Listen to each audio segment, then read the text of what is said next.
O diácono Fábio ministrando, nos abençoando. Em nome de Jesus. Vamos ficar de pé, vamos orar por ele, vamos abençoá-lo. Amém. Estenda suas mãos. Pai querido, obrigado pela vida do teu filho.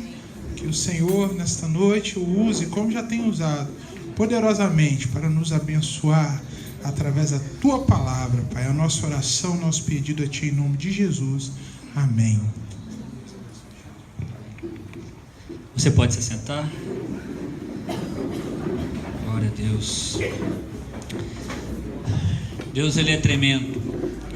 Deus, Ele tem feito grandes coisas na minha vida. E esse privilégio de estar aqui mais uma vez, ministrando a palavra de Deus, tenho certeza que Deus vai falar ao seu coração. Amém. Abra comigo, por favor, sua Bíblia. No livro de Ageu. Um livro pouco conhecido, pouco pregado, mas que fala grandes coisas aos nossos corações. O livro de Ageu está no final do Antigo Testamento. Se você achar Mateus, você vai voltar algumas páginas aí e você vai achar. Enquanto você acha o livro de Ageu, eu vou contar para você um resumo da história, o contexto da história.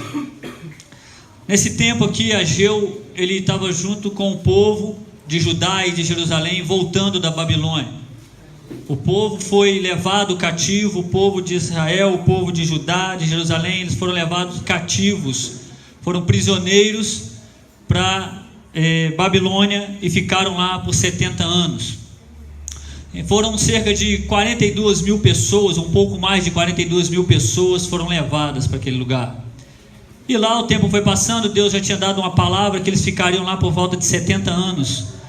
Então, nesse momento dos 70 anos ali, pessoas com certeza nasceram, pessoas com certeza morreram, chegou uma nova geração, e Deus permitiu que essa nova geração saísse nesse tempo, que eram contemporâneos. Malaquias, Zacarias e Ageu, eles eram contemporâneos, eles tiveram, e estudiosos dizem que Ageu, ele viu o templo antigo, ele viveu na época que o povo foi levado para a Babilônia.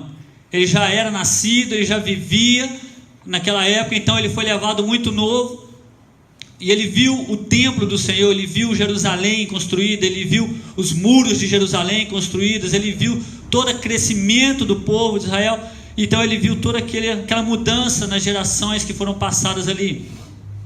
E o capítulo 1, depois eu convido você a ler, são apenas 2 capítulos, o livro de Ageu. E o capítulo 1, Deus dá uma palavra muito dura para o povo. Deus chama a atenção do povo para o templo dele, para aquilo que ele tinha feito em Judá, para aquilo que ele tinha feito em Jerusalém.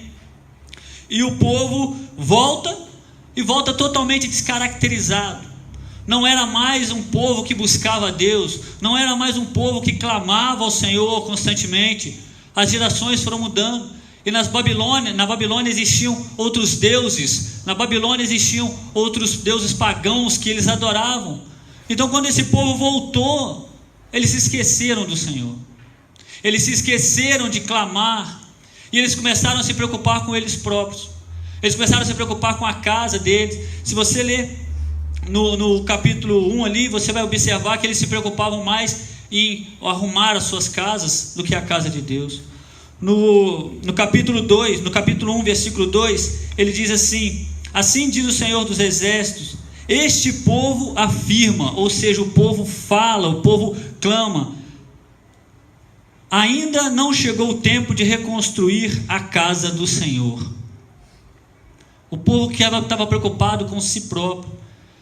E às vezes eu parei para ler esse texto aqui, Deus falou muito ao meu coração, eu parei para pensar na minha vida, eu falo, qual foi a vez que eu parei para reparar a casa do Senhor? Às vezes nós precisamos parar e pensar na casa, no nosso templo, não esse espaço aqui, não essa igreja, mas o templo, o coração, a sua vida, a minha vida.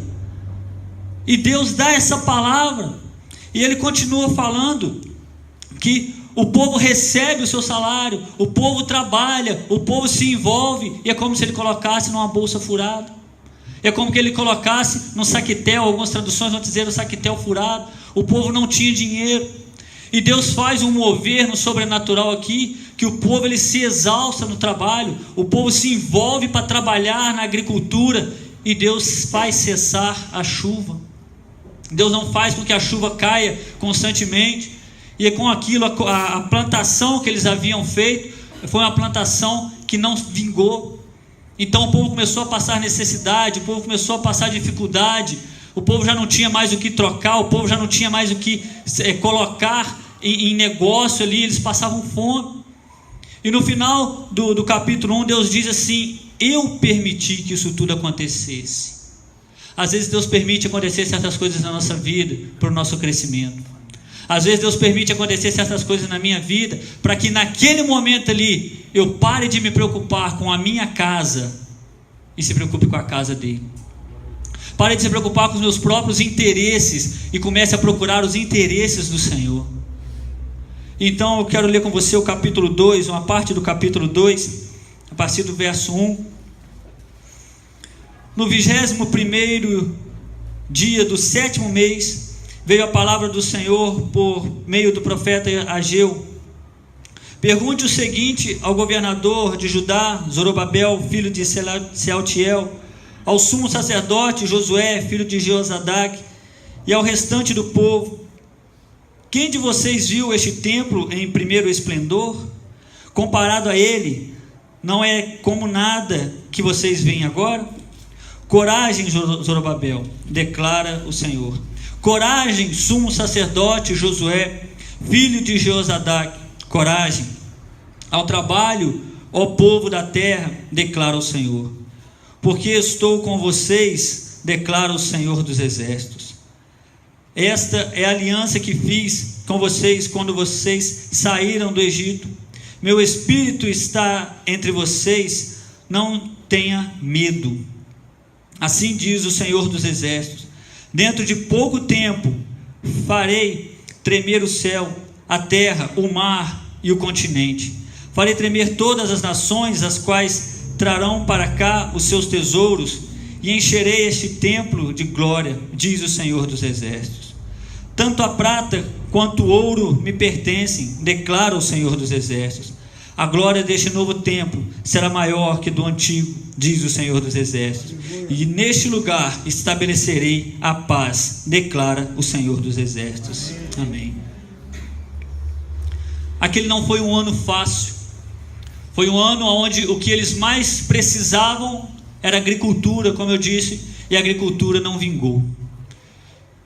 E quanto nós precisamos investir no trabalho, e quanto nós às vezes nos dedicamos ao trabalho secular, e quantas vezes nós dedicamos forças, até força extra, para fazer com que as coisas melhorem para nós, e quando na verdade Deus só quer que nós o adoramos. Quando na verdade Deus só quer que a gente o busque, quando na verdade a gente só quer Ele só quer que nós o buscamos de coração. Mais ou menos foram, igual eu disse, foram 40 mil pessoas, voltaram mais de 50 mil pessoas. Ou seja, mais pessoas voltaram para suas terras do que pessoas foram. O povo cresceu naquele lugar, o povo produzia naquele lugar, mas Deus fez com que a colheita daquele ano fosse uma colheita escassa. Por mais esforço que o povo fizesse, por mais que eles se esforçassem, Deus permitiu. E com essa permissão de Deus, o povo desanimou. Com essa atitude de Deus de querer mudar o coração da pessoa, daquelas pessoas ali, as pessoas desanimaram. E quantas das vezes, meu irmão, isso acontece na minha vida? Quantas das vezes acontece na sua vida? As coisas apertam, as coisas ficam difíceis. A gente, em vez de clamar a Deus, de buscar a Deus, a gente baixa a guarda. A gente desanima. Eu estou falando por mim. Quantas vezes a gente começa a investir em algo, começa a colocar algo em plano e fala: isso vai dar certo, isso vai dar certo, isso vai dar certo. Você coloca toda a sua fé naquilo ali. De repente você recebe um balde de água fria e murcha, e desanima. E precisa vir Deus, enviar um homem de Deus, enviar um profeta para nos dar uma palavra de ânimo, para nos animar, para nos revigorar. E nós não vivemos num tempo muito diferente desse não, meu. Porque nós temos profeta.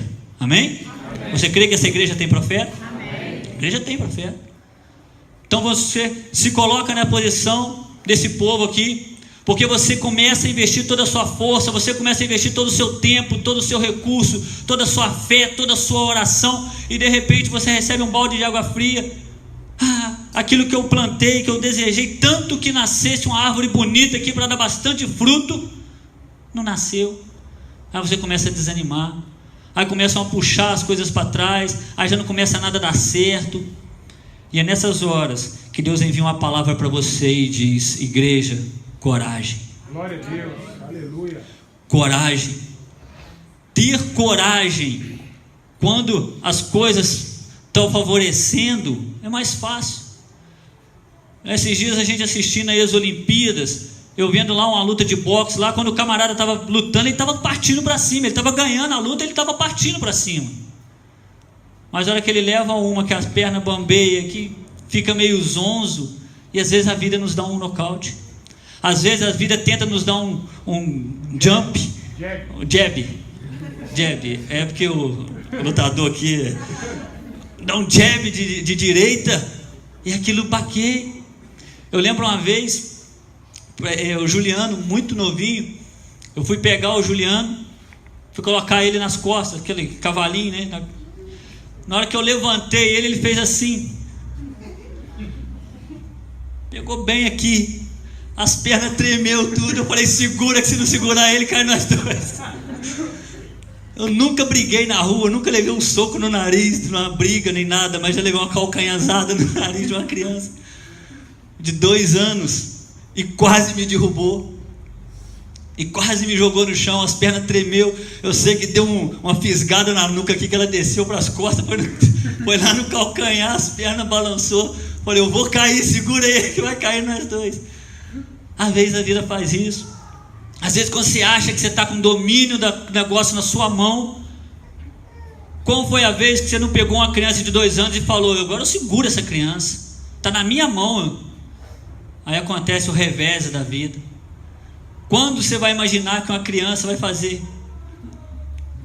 Quando? Mas acontece. Às vezes está tudo dominado, está tudo na sua mão para fazer ali, e acontece alguma coisa que te deixa com as pernas bambas.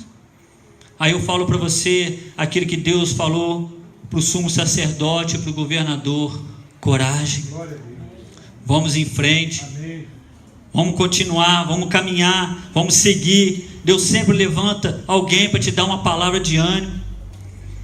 O templo estava em ruína, aí Josué levanta: vamos, gente, vamos lá. Josué animou, Zorobabel animou o pessoal, falou: vamos lá.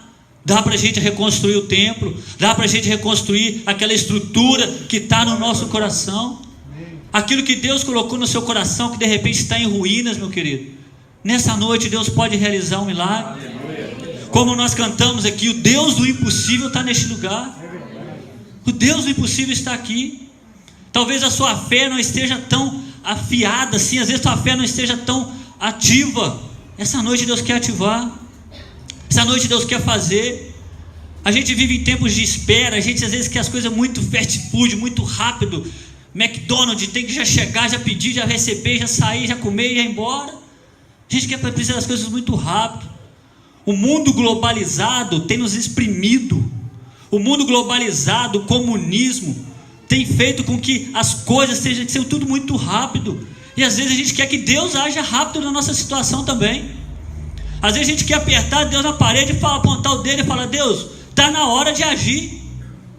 Mas Deus é o Deus do tempo. Deus, Ele é o Deus que sabe da hora certa de agir.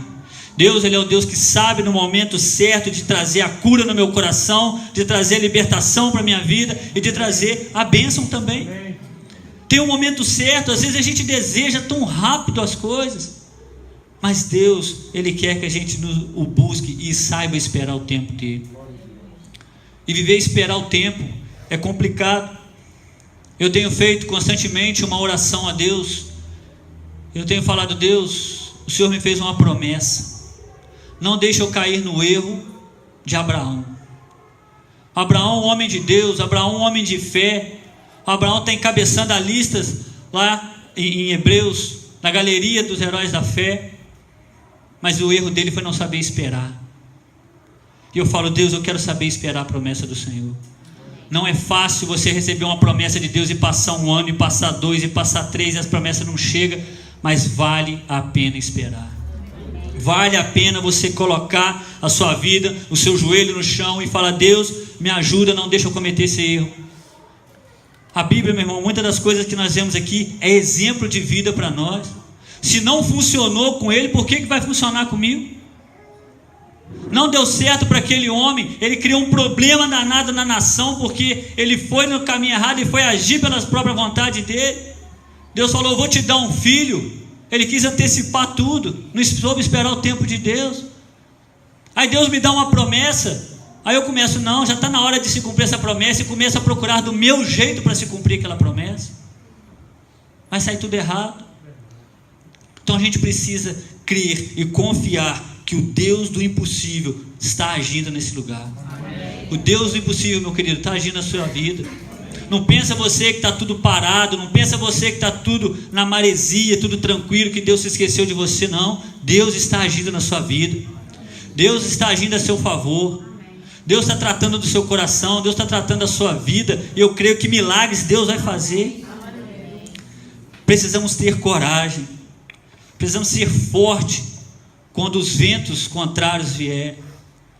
Não é fácil, no meio de um vento contrário, você criar força para remar, até porque o desespero bate. A gente vê tantos textos, inclusive uma que Jesus, ele estava no monte, ele fala com seus discípulos: vocês vão para o outro lado da margem e me esperam lá. E no meio do caminho começa a ter um vento. Os discípulos se apavoraram, eles não tinham forças para remar, eles não tinham tempo para pensar, porque o desespero era tão grande. Um outro Jesus dormindo no barco, o vento bate, o vento sopra, o mar fica agitado, e os discípulos não têm força para remar. E isso muitas das vezes na nossa vida acontece.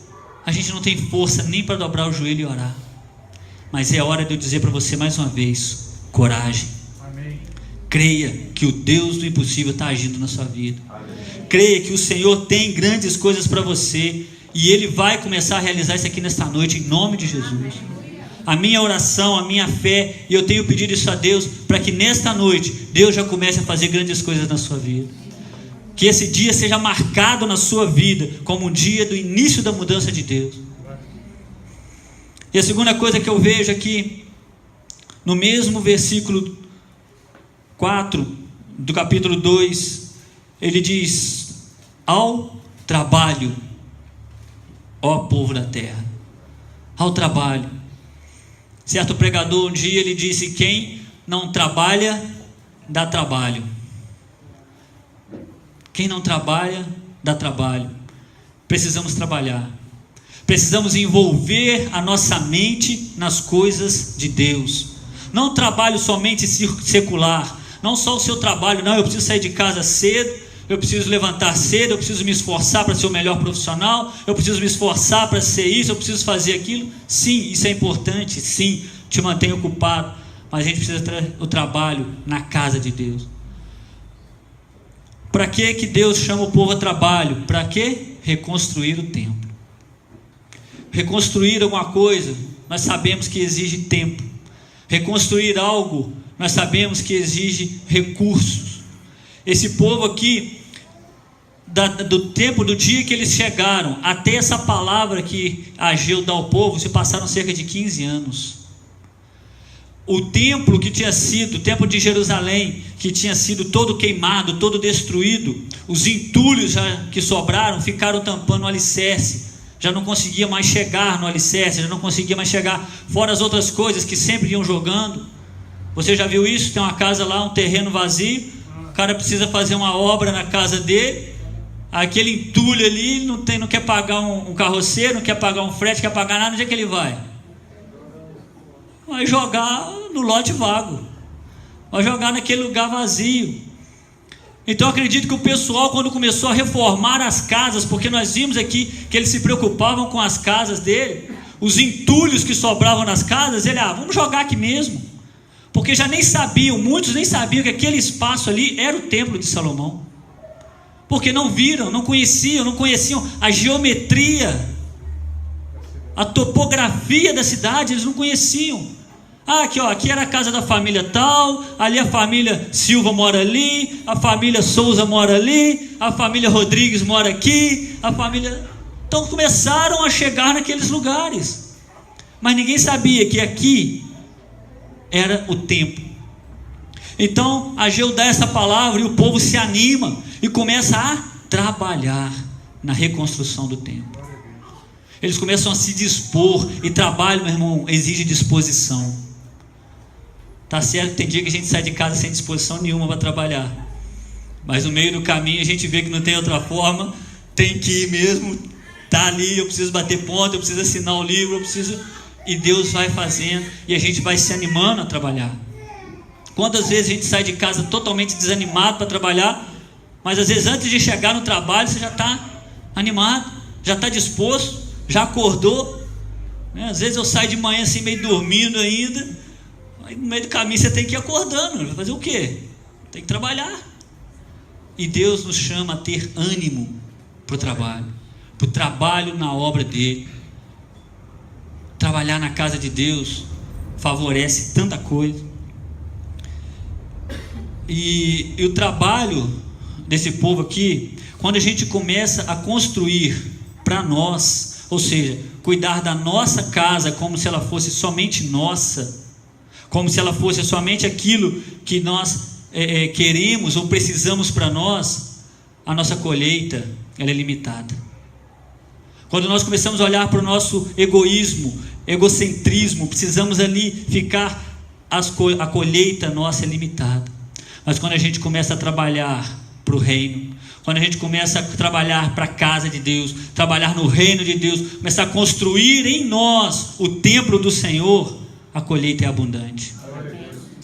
A colheita é abundante. Aí vai fazer se cumprir na nossa vida que todas as outras coisas serão acrescentadas. Aquilo que Jesus fala lá atrás, lá em Mateus: entregue ao Senhor, busca no Senhor, Ele satisfará o desejo do seu coração. E busca o Senhor em primeiro lugar, o seu reino e a sua justiça, e todas as coisas serão acrescentadas. Isso vai começar a se cumprir a partir do momento que a gente deixar de construir a nossa casa e colocarmos no lugar da nossa casa o templo do Senhor. No lugar da construção, precisamos colocar a construção do templo, a reconstrução do templo. Aquele povo demorou, imagina, tanto entulho que tinha naquele lugar, cerca de 1 mês para limpar todo aquele terreno e chegarem na base, no alicerce. Tiveram 1 mês de trabalho para conseguir chegar. Aí você imagina quanto lixo, quanto entulho não tinha naquilo ali. E se você olhar para a construção do seu templo, a casa eterna que Deus construiu na sua vida, será que tem muito entulho? Será quanto tempo você gastaria para fazer essa limpeza ali, para Deus começar a te usar para reconstruir aquele templo que está na sua vida? Quantas coisas. E agora eu quero que você me entenda, meu querido. Entulho não é só lajota, tijolo, concreto, não. É coisas que pessoas vão lançando no nosso coração. É pesos que a gente vai carregando que não pertence a nós. São coisas que são faladas, que aquilo traz um peso enorme na nossa vida, e se a gente não deixar Deus usar, aquilo vai trazendo consequência para o resto da vida. Você passa a vida inteira pensando numa coisa que te falaram lá atrás, e aquilo traz amargura, traz desânimo. Aí você já começa a pensar tantas outras coisas. Eu conversando com uma pessoa recentemente, eu disse para ela isso, eu disse: a gente tem que começar a olhar as coisas com os olhos espirituais. Qual a intenção que a pessoa chega para você e te faz um elogio? Qual que é a intenção que a pessoa chega para você e te faz uma crítica? Qual que é a intenção que a pessoa chega para você e fala uma coisa para você que não é verdade? Inventaram alguma coisa contra você?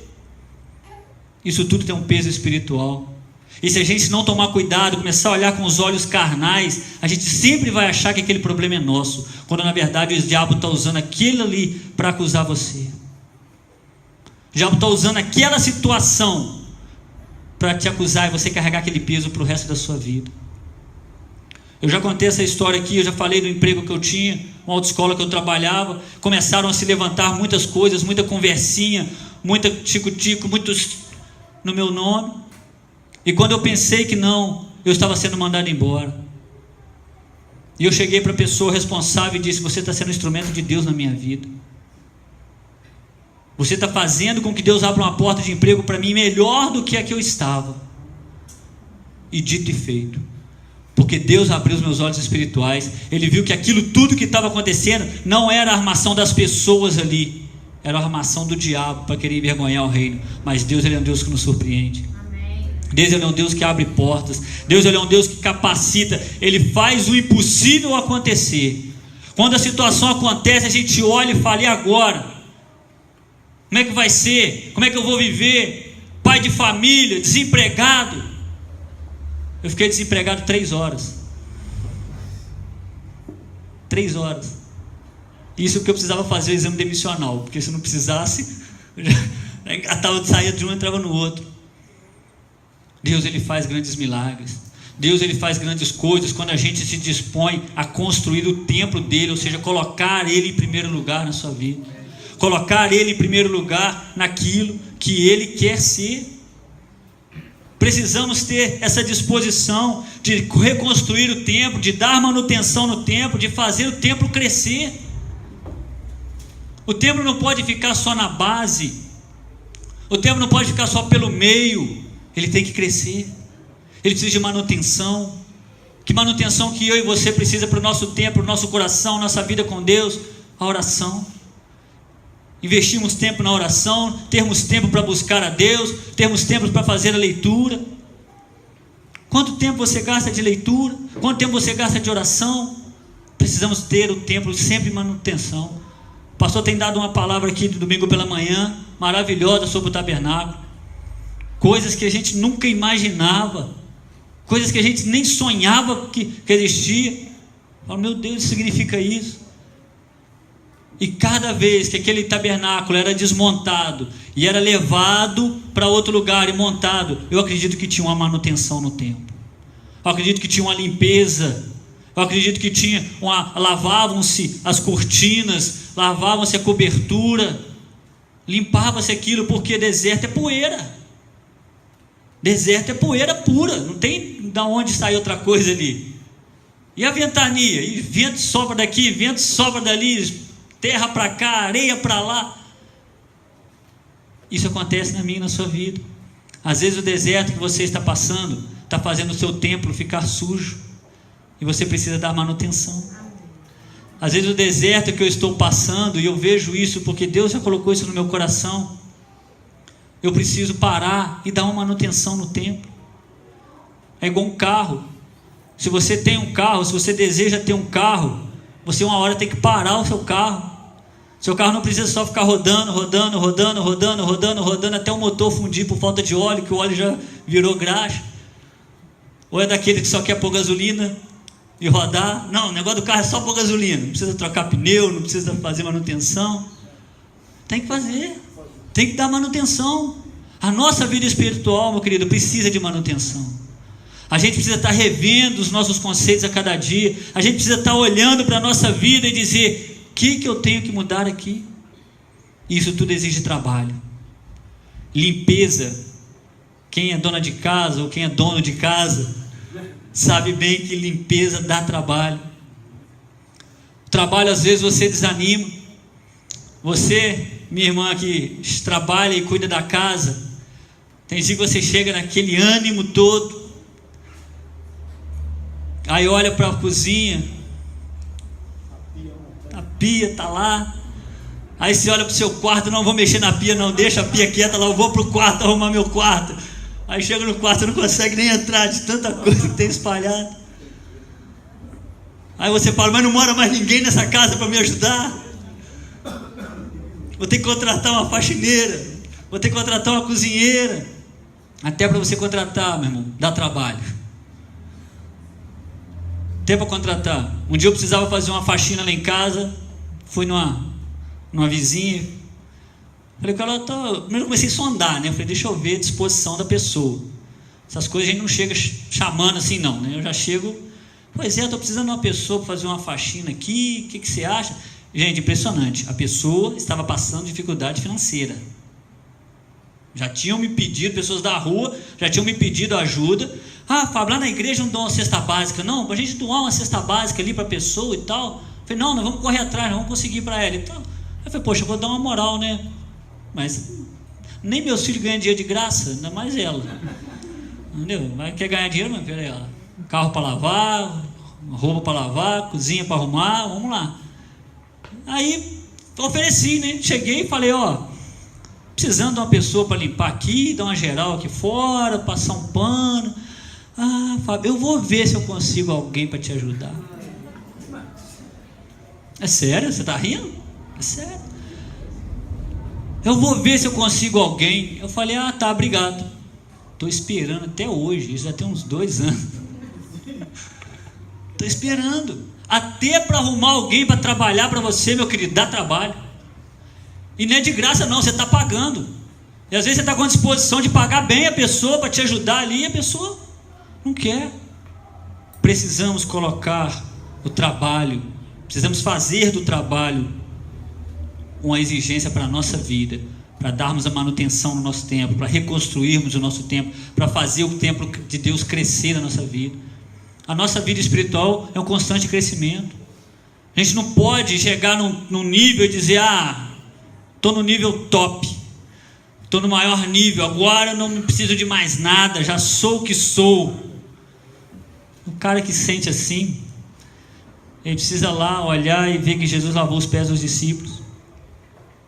Ele precisa ver que Jesus estendeu a mão para um leproso, que chegou um homem com a mão ressequida e Jesus olhou para ele e falou, estende a mão aí, rapaz. Precisa servir. E Deus quer fazer isso na minha e na sua vida. Deus chama o povo para o trabalho. Nós lemos aqui, povo, trabalho. É para você trabalhar, igreja. Para você fazer esse desejo de Deus se cumprir na sua vida, de trabalhar para o reino, de fazer a obra dele, de fazer com que as coisas de Deus cresçam na minha e na sua vida. O terceiro ponto que eu vejo aqui está no final do versículo 9. Desculpa, no final do versículo 5. Final do versículo 5. Meu espírito está em vocês, não tenham medo. Como que o medo nos trava? Como que o medo de fazer algo atrapalha o nosso crescimento? Como o medo de investir em alguma coisa atrapalha o nosso crescimento? Às vezes Deus já tem algo preparado para nós, Ele espera só o nosso lançar, espera só a disposição, a nossa coragem, o nosso trabalho para nos dar aquilo que Ele tem para nós, mas nós esbarramos no medo. Não temas. Segundo alguns estudiosos por aí, dizem que não temas na Bíblia tem cerca de 365 vezes. Será por quê? Mera coincidência? Cada dia do ano, Deus levanta, quando você levanta, Deus fala para você, meu amado, não temas. Cada dia que você coloca de pé, que você se dispõe a ter coragem e a trabalhar no seu templo, Deus diz para você, não tenha medo. Não tenha medo, porque eu sou contigo. Nós lemos isso daqui. O Senhor dos Exércitos está contigo, meu querido. O Senhor dos Exércitos está agindo em favor da sua vida. Não tenha medo, não. Se Deus falou para você fazer, faça. Se Deus usou um profeta e falou para você, vai, porque é de Deus.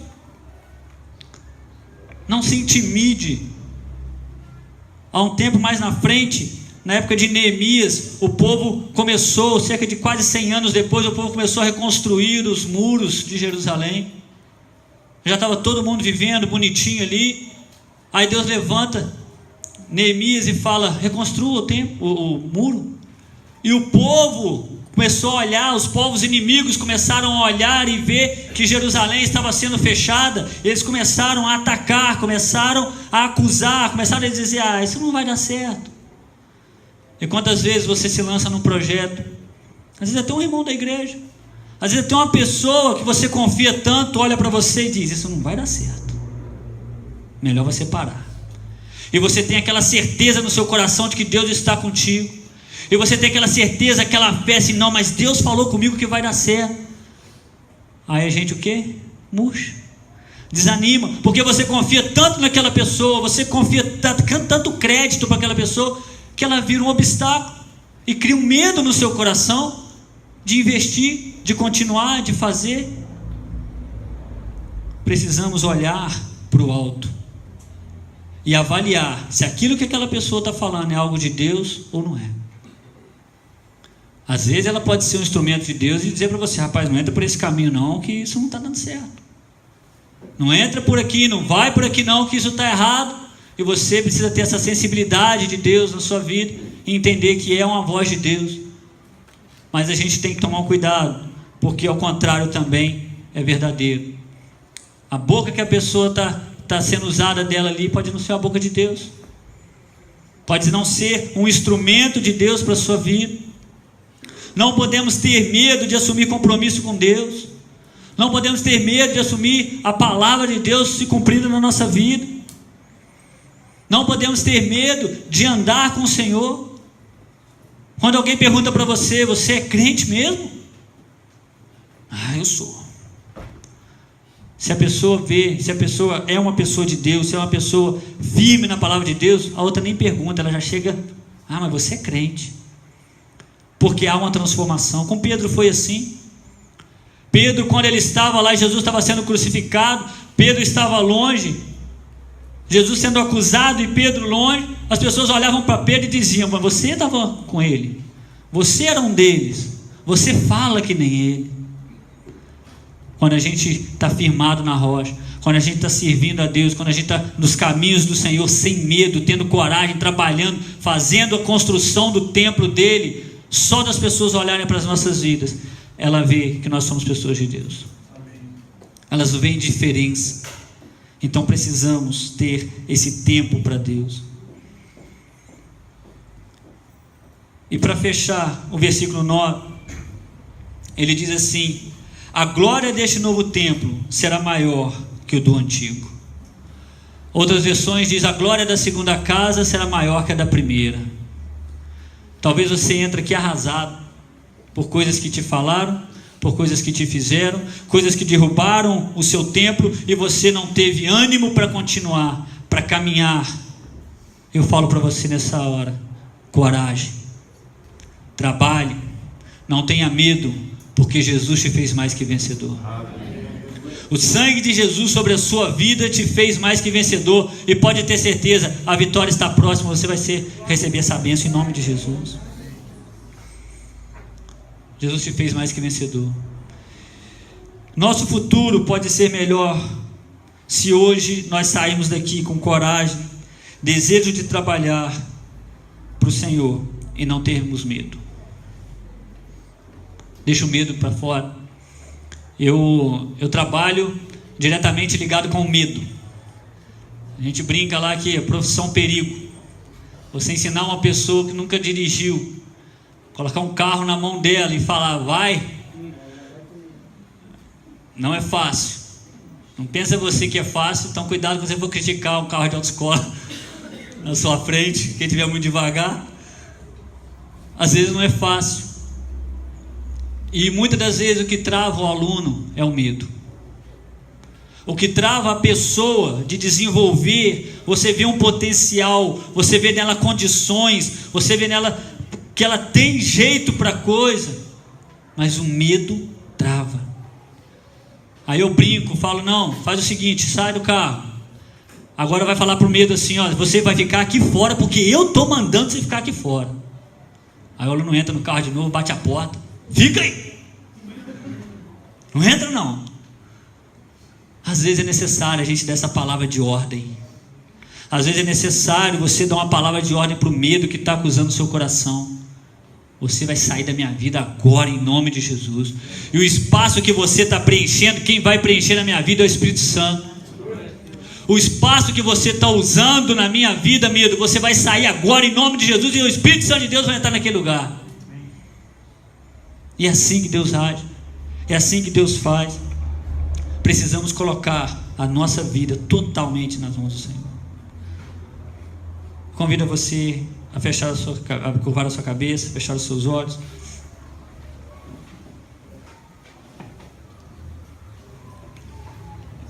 E que você faça essa oração a Deus. Senhor, me dá coragem. Senhor, me dá ânimo para trabalhar. O que fez com que aquele povo trabalhasse foi o ânimo. O que fez com que aquele povo reconstruísse o templo foi o ânimo. Eles não viram novamente o templo que foi construído por Salomão. Eles não viram novamente a mesma estrutura. Foi muito mais acanhada. Por isso que a palavra de Deus diz lá naquele versículo 9, que eles reconstruíam o templo, mas a glória da segunda casa ia ser maior que a da primeira. Que a partir de hoje comece um novo tempo na sua vida, e que a glória da segunda casa seja maior que a da primeira. E que quando você chegar daqui alguns dias, você vai ver que o Espírito Santo de Deus fez grandes coisas na sua vida, e a glória daquela casa que vai estar lá na frente vai ser maior que a da primeira. Então ore, fale para Deus: Senhor, em nome de Jesus, muda a minha história, muda os meus dias, muda o meu futuro. Se as coisas não estão indo bem agora, Senhor, no futuro vão melhorar. Se as coisas, Senhor, não estão acontecendo da forma que eu quero ou da forma que eu preciso, mas eu sei, ó Deus, que o Senhor no tempo certo vai agir e vai fazer melhorar. Eu convido a você agora, que precisa, que deseja, que anseia essa ação de Deus na sua vida, essa palavra de Deus na sua vida, se manifeste agora. Levante-se do seu lugar e fique de pé. Levante-se do seu lugar, fique de pé. Ouça a voz do Espírito Santo, ouça a voz de Deus. Eu não sei em qual desses 3 elementos você se enquadra, se é no medo, se é no trabalho, se é na coragem, ou se são dos 3. Mas esta é a hora de Deus agir na sua vida. Essa é a hora do Espírito Santo de Deus começar a agir na sua vida, porque já houve uma disposição na sua vida. Você que ficou de pé, já houve uma disposição. E eu creio que Deus já está trabalhando, Deus já está se agradando de ver essa disposição no seu coração. Então comece você a orar, a falar com Deus. Levante as suas mãos e adore. O povo se alegrou, meu querido, quando a gente começa a trabalhar, quando a gente começa a se esforçar, quando a gente começa a fazer a obra de Deus, há alegria no coração. Não tem como fazer a obra de Deus e ficar triste. Não tem como fazer a obra de Deus e ficar de cabisbaixo. Deus vai fazer grandes coisas, em nome de Jesus. Senhor, eis aqui o teu povo, essas pessoas que ficaram de pé, Senhor, que precisam de alguma transformação na sua área, Senhor, para a glória do teu nome, em nome de Jesus, em nome de Jesus. Dá coragem à tua igreja, dá coragem para dizer não, dá coragem para dizer sim, dá coragem para trabalhar, dá coragem para buscar, dá coragem para fazer tantas coisas que o medo impede de fazer. Dá trabalho, Senhor. Precisamos trabalhar, precisamos se for preciso, nos exaustar de trabalhar, levar ao ponto da exaustão, porque o trabalho às vezes cansa, mas é satisfatório, porque é um trabalho no Senhor. E não é um trabalho que você vai trabalhar sozinho, é um trabalho que Deus vai fazer. Ele vai te ajudar, em nome de Jesus. Senhor, a tua palavra diz que o verdadeiro amor lança fora todo medo. Deixa-se, você que entra aqui nessa noite, que está com muito medo de tantas coisas, deixe a invadir na sua vida o Espírito Santo de Deus, porque Ele é amor. Deus é amor. Deus é amor. Em nome de Jesus. Em nome de Jesus. Receba a presença do Espírito Santo na sua vida agora. Receba a unção do Espírito Santo na sua vida agora. Que todo medo caia por terra em nome de Jesus.